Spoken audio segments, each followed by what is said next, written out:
I knew I could count on you. Can you just handle this real quick? You don't mind, right?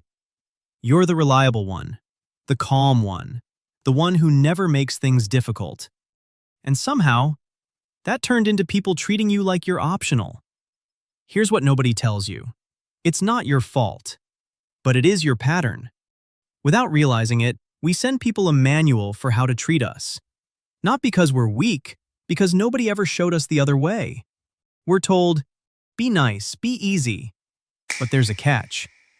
Unprotected kindness doesn't earn respect. It invites overuse. The fix isn't to stop being kind, it's to stop being kind without a standard. 5 shifts, real neuroscience. Let's go. Someone cuts you off, takes a shot at you in a meeting. Your amygdala fires instantly, your brain's smoke detector, going off whether there's a fire or burnt toast. It doesn't think, it reacts. But respected people don't have better emotions. They have better timing.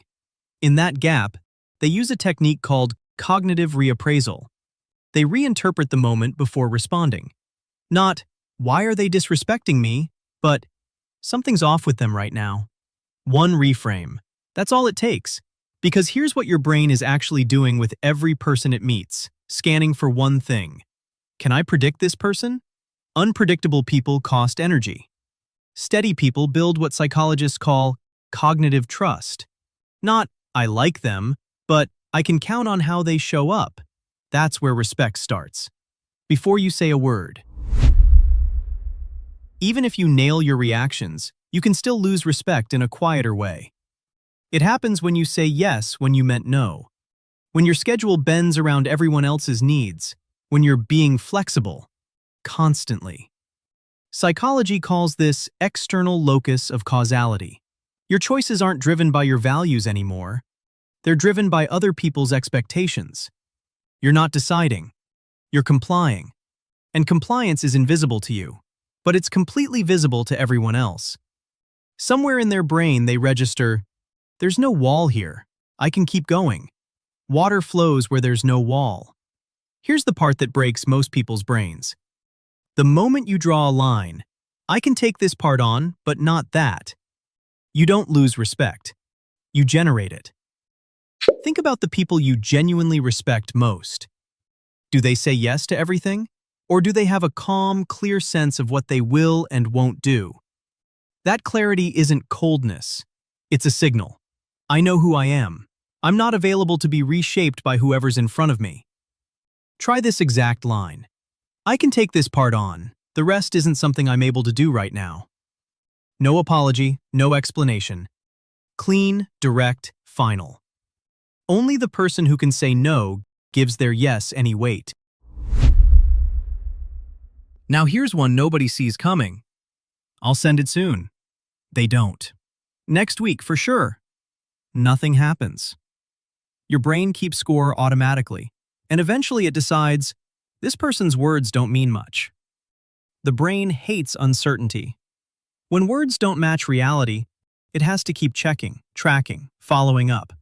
That's costly. And we pull away from people who cost us energy.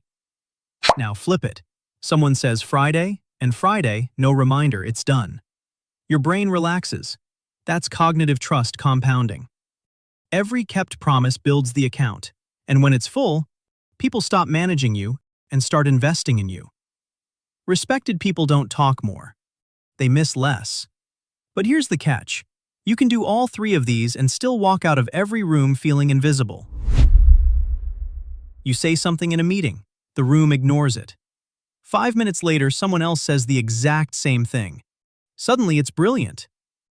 Then one person says, "Hey, that was your point earlier. That was solid." Instant shift. You feel seen. Here's why. When someone feels genuinely heard, the brain releases oxytocin, the neurochemical behind deep trust and social bonding. It doesn't care about titles. It just responds to being understood. The most respected people in any room aren't the loudest. They're the ones who ask the follow-up question, who reference what you said, who let silence breathe. You don't earn respect by being impressive. You earn it by making people feel like they matter. Sorry to bother you. This might be a dumb question. I could be wrong, but sounds humble. But psychologists call this the priming effect. The first signal sets the frame.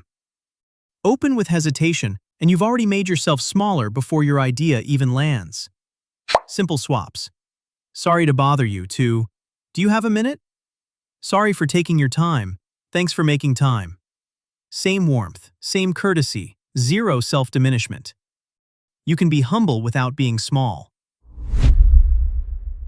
Don't fix everything today. Pick one shift, just one, for 24 hours. Pause before reacting, one breath first. Say no once without over-explaining. Deliver exactly what you promised when you said it. Listen fully to one person without planning your reply.